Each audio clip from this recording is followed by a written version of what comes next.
Ted and I were given an opportunity when we moved to northern Michigan to join a team.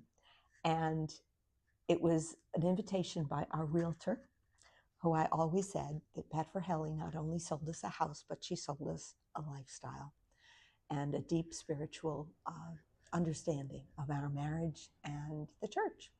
But in those years, we moved, and when we moved to Texas, our son was 6 when we started in teams, and he only remembered us going away on retreat once a year. And so when we moved to Texas, his comment was, well, when are you going on retreat?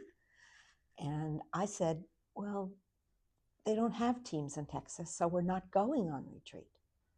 And this young man looked at me and said, then start them, Mom. And we did.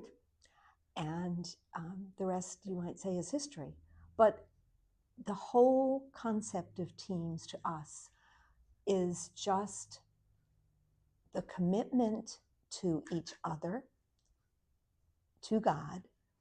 And in our wedding rings, long before we ever heard of teams, we have a symbol that Ted created. It's 3 interlocking circles. And the lines are erased in the center so that it forms a dove. And it always represented Ted and I and our relationship with God as the third person in our marriage. So we were very ripe for the teams movement. It really was a truly enriching experience, because much as I said earlier, that sometimes you're living parallel lives and really living as married singles, I think that was the case for us. Ted was in medical school and I was in law school. We had 3 children that we balanced between all of this, as well as community commitments and church commitments.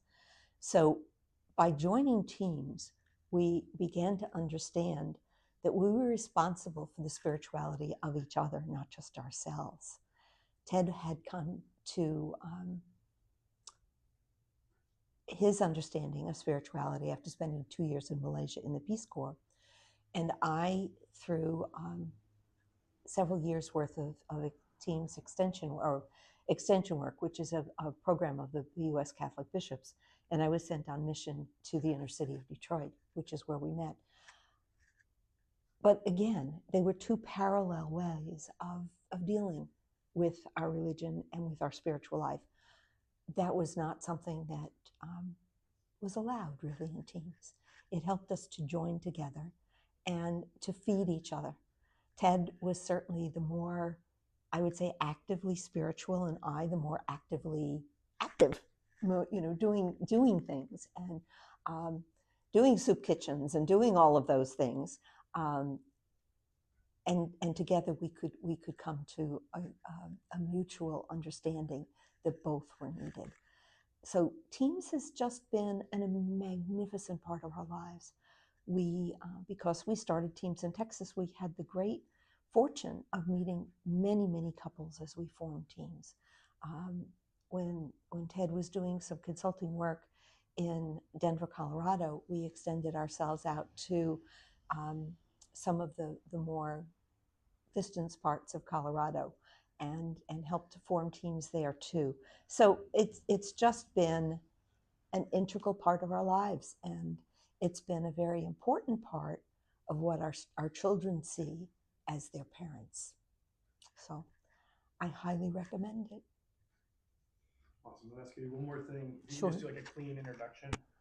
Okay. Hi, I'm... Okay. Yeah. That's good. We probably got one just in case. I don't know if we ever did. Okay. Okay. My name is Eileen Kosnik, and I live in Tyler, Texas. My husband Ted and I were involved in teams for 44 years before he died. I have continued to serve the movement as the retreat materials coordinator, although I've been doing that for a number of years. It's an opportunity that I truly enjoy. I love talking to the couples, or texting or emailing or whatever the opportunity is. But I'm here as a resource for you.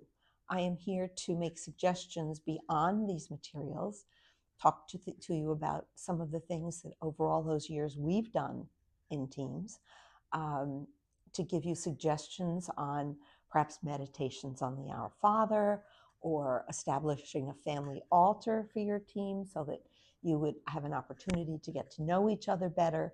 So feel free to call or write or text, and I will try to help you have the best retreat possible.